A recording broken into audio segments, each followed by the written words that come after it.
Hey folks, I'm Mark Ryan. This is Super Review, and this is the new Hiby Digital M300. It's a little digital audio player that, frankly, I think ticks a lot of the boxes that you need in a good digital audio player, and it's doing it for about half the cost of your average audio player that competes with this thing. And because of that, I'm actually really excited about this thing. Now, those boxes, like the two main boxes that this thing ticks. One, it's got Android 13, which is that the latest version of Android? I don't know. It's pretty recent. Most of these digital audio players have older versions of Android. So having Android 13 on this thing is pretty awesome. The other thing is that it has a Snapdragon 665 chip built into it, which is not like a state-of-the-art chip by any stretch of the imagination, but a lot of these digital MP3 players, these little Android-based players, they come with much more outdated hardware than this does. And the more recent stuff that's been, around 500, 600, 800 bucks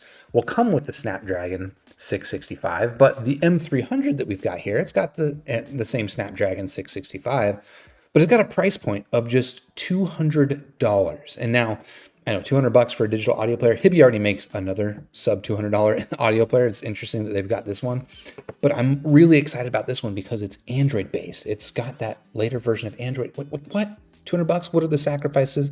There are some sacrifices. We'll talk about what they are, but we'll also talk about what I really love about this little player. Now, I was about to say what I don't love, but I suppose I'm indifferent to it, although I have to mention it, is Hiby's marketing of this player as sort of a digital audio player meant for Gen Z. And just targeting anything at Gen Z feels a little bit cringe. Maybe that's because I'm not Gen Z. But I feel like the people that are Gen Z would find it somewhat. Anyway, the only things that's kind of like set this apart from your average player that would make it Gen Z targeted are, okay, the price is lower than average. A lot of these digital audio players cost 400, 500 bucks more. So in that sense, it's targeted at the youth because it's a little bit more affordable. It's quite small, as you might be able to tell. Let me pull this up. This is against my Hiby R5 Gen 2, so you can see a size difference. And I guess the youths, you have to have good eyes to be able to see that sort of thing. So it's youthful there. I'm really stretching here. I mean, really, honestly, the only significant difference between this and your average digital audio player is the fact that this one has a speaker built into it. Most digital audio players don't have speakers. You have to listen to them through headphones. This one, you can listen to it through a speaker if you wanted to. Does this thing play Minecraft? Yeah, kind of. Honestly, I actually put Minecraft on it to see how well it would do, and it would stutter sometimes. It was certainly playable, but honestly, it's just like it's too small to really be playable for video games. My thumbs were all over the screen. This is like a 4-inch screen, so I don't know. You could do other things besides listen to music on this device if you wanted to. Would you want to? I don't know. Maybe Gen Z wants to. I didn't really want to, so I don't know. It can do some Android things, but mostly it's a music player, right? And I'm going to review it that way. Honestly, I really think of this as kind of a competitor to Sony's NWA series. So there's the NWA 100 and the 306 is like the most recent one. This thing is sized pretty similarly to that player. And I think price point, this is actually 2/3 of the cost. And probably, at least on paper, it's actually better. I haven't listened to the latest Sony NWA 300. Maybe it's magically better than I think it is, but I skipped that one because I was not impressed with the spec that you're getting for the money. This guy right here, I'm pretty excited about. Okay, let's dive into it. Let me just check my notes, make sure I'm not missing anything. So far, I'm not. So let's dive into the form factor on this little player and what I like, what I don't like. Again, I mentioned it is quite small. So up against Hiby's other small player. This is the R3 Gen 2, I believe. Oh my gosh, I've already forgotten the name of it, Mark II. But this is their latest small non-Android based player. And as you can see, this new Android based player, sure, it's taller, but it's actually narrower. It's tiny, all right? I don't know if this is really coming across how small this thing is. I would grab my phone, but I'm actually using it as this camera. So I can't show you my phone, but here it is against my Hiby R5 Gen 2. And this is not like the smallest player out there, but it's like the smallest one that I've got, kind of the more modern ones. And this thing is still a lot smaller than that. And I like that. Now, in terms of build quality and materials and stuff, I think there are some sacrifices here to hit this $200 price point. Let's see, for starters, like there are a couple of like sharp edges up here where these two materials meet. I think this is like a plastic top, and then you have an aluminum chassis all the way around. And where those meet, yeah, a little bit of sharpness. That's actually, interestingly, also true of the Sony player. So I don't know. There's a couple things here where they've definitely cribbed off the Sonys. I don't know that they intentionally went for a sharp edge like the Sonys, but they nailed it. Other than that, well, you've got all of your buttons over here on one side, which is notable. A lot of the times players will, have half the buttons on one side and the other half on the other side. Here with the M300, they're all on one side. And again, that's actually just like what Sony does, interestingly enough. They've even got a hold button, or they call it a function slider because you can technically customize it. But they've got a little slider down there exactly like Sony does. It's interesting. That was not necessarily the feature that needs copying, but okay, it's there. What might not be standing out to you here, however, is that this button configuration is a little bit weird in a couple of ways. Okay, in one major way. And it's that there is no previous track button. All right, so here is your power on and off, right? You can turn the screen on and off. Ta-da. This is your volume up and down, change the volume. And then this is your play pause button, and that is your next track button, which means there is no previous track button. Although looking at these, labels, you might think that that's what those are. Yeah, there's no, that's actually a really weird omission.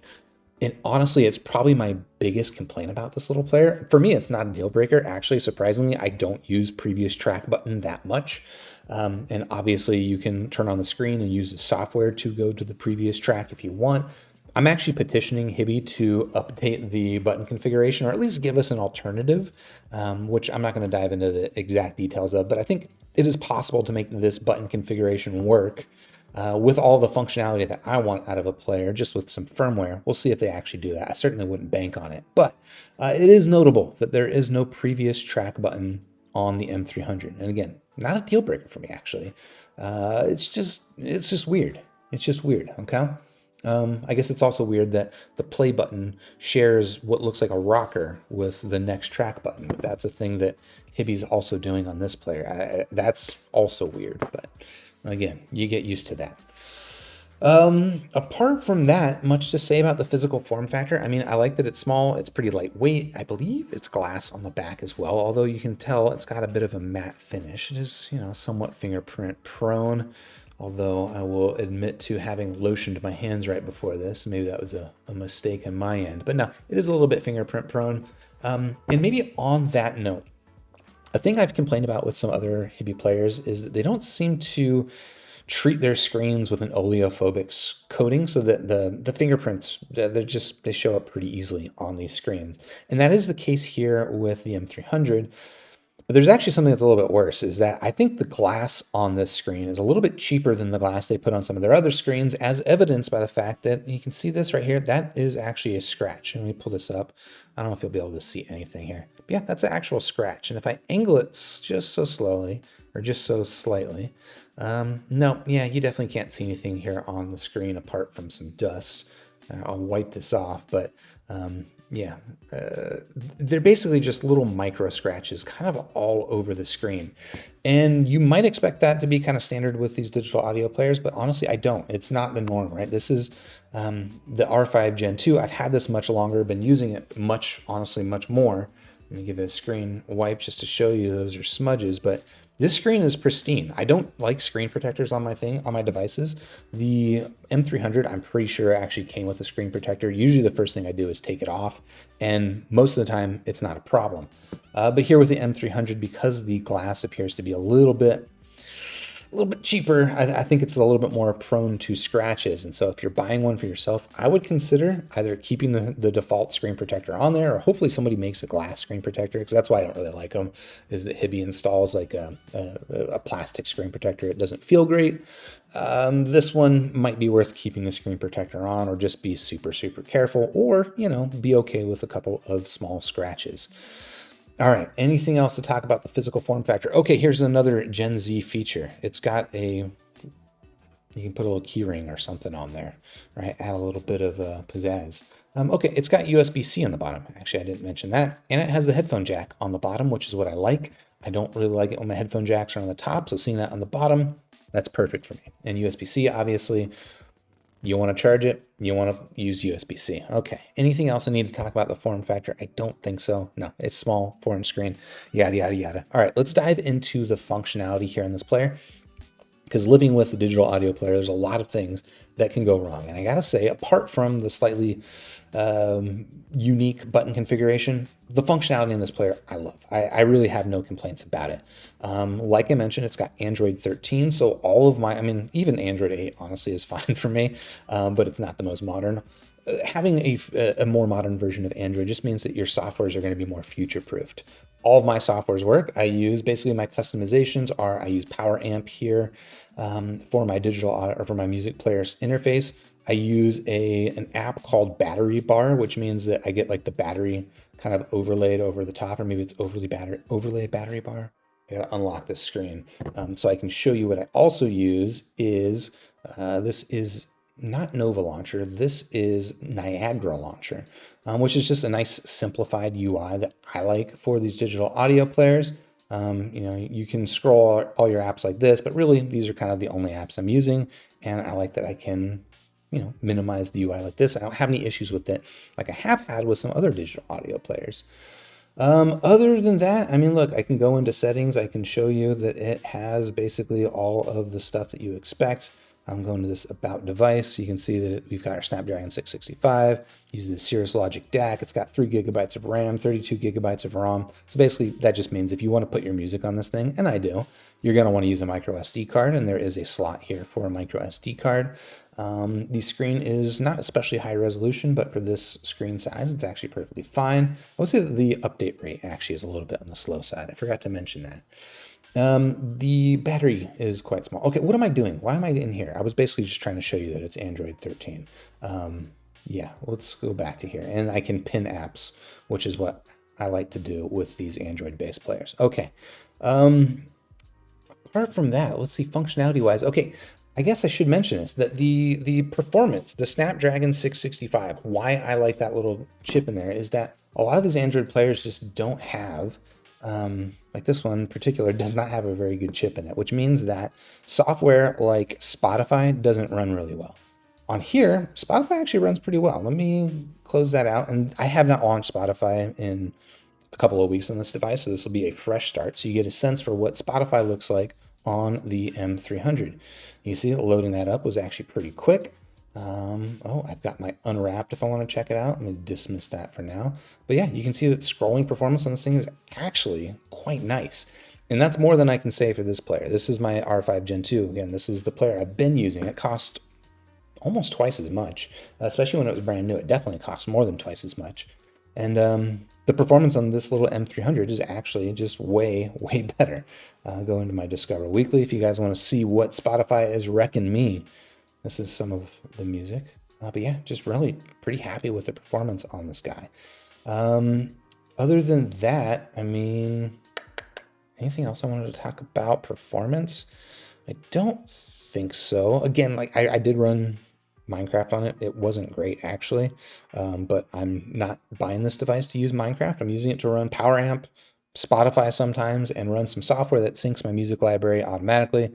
It does all of that stuff pretty perfectly. Now, where I will get into a little bit of complaints, and honestly, like probably like the main reason why I personally wouldn't daily this device is the battery life, which is not bad, but it's not as good as my Hiby R5 Gen 2. And that's the main reason I keep coming back to this. But the claimed battery life on this thing, I don't believe it. They claim like 30 hours or 29 hours of what sounds like playback time and 475 hours, which is like 20 days of standby time. It's not that good for me. I get maybe like 15, maybe 20 hours of playback, which is not bad. Again, much more expensive Android-based players get the same battery life or worse. All right. Hiby has the R6 Gen 3, a $500 player, much larger battery, same chip. That gets the same battery life as this little guy. And so while 15 to 20 hours is not nearly as good as what they're claiming, I do find that it's actually, I would say, good enough. Like, this is sufficient. If it was much less than 15 hours, I would start, yeah, if it was less than 15 hours, I would complain. I would say that's not quite enough. But as is, honestly, I'm pretty happy with it. It's not like this little player, the Hiby R5. I can go 3 or 4 days between charges, no problem. This one, it's just 2 days between charges, which is not bad. But again, it's not great. What else should I say? I mean, it is only a 2000 milliamp hour battery, so that 15 to 20 hours of life that I'm getting out of this is with this screen primarily turned off, right? Because I'm listening to music. If most of the activities you're going to be using this device for are screen on activities, or maybe using Wi-Fi, like if you're using Spotify on this more than I am, maybe expect that the battery life won't be even as good as I'm getting. But again, for me, I would actually say it is sufficient, just not the best. But yeah, honestly, yeah, no significant limitations on this device that I might expect just from any digital audio player, let alone one that costs just $200. So pretty happy there. Now, let's talk about sound. And that might be where you think they're making sacrifices, right? Because this player, right, the Hiby R5 Gen 2, $400 or $500 player when it came out, this thing must sound better than this player. And in my opinion, no, I don't think that's the case. And in fact, and the only way I can really tell, I actually think this thing sounds better than the R5 Gen 2, which is kind of nuts. I mean, here's where this thing does sacrifice, I suppose, is in terms of its, total power output, right? If you're trying to drive really insensitive, inefficient headphones, this thing probably will not have as much power as you might think you need for some headphones, right? It's rated at 103 milliwatts. They don't claim at what ohm or what impedance rating. Usually that's at 32 ohms. They claim 103 milliwatts, which is not super great, but it's also not bad, especially when you compare to this player, which is only 110 milliwatts at the same rating, assuming that's the same rating. In actual practice, I could actually drive my Sennheiser HD600s. In fact, I had them here. I pulled them out just to test that specifically. And honestly, I can get those headphones louder than I want to listen to on this player. No problem at all, which is actually pretty impressive, especially because where this thing actually sounds better than my other player is in the noise performance, all right? Look, I don't talk a lot about the way that these different players sound different, because most of them all sound exactly the same, at least to my ear. But if you're using sensitive IEMs, a lot of the times you can start to pick up a noise floor, like a hiss, just kind of like a white noise static sound on these players. And I totally expected that this would be one where I got that effect because it's a $200 player. But versus the R5 Gen 2, this thing has a noticeable noise floor if I'm listening on a really sensitive IEM. I've got the Campfire Audio Auras as kind of my go-to benchmark test. On this thing, I heard literally zero. I heard no noise floor. This is just using a basic Cirrus Logic DAC, which makes you start to wonder, like, what is with all the audiophile bullcrap? Why do we have all this stuff when you can get a really clean signal out of a $200 player?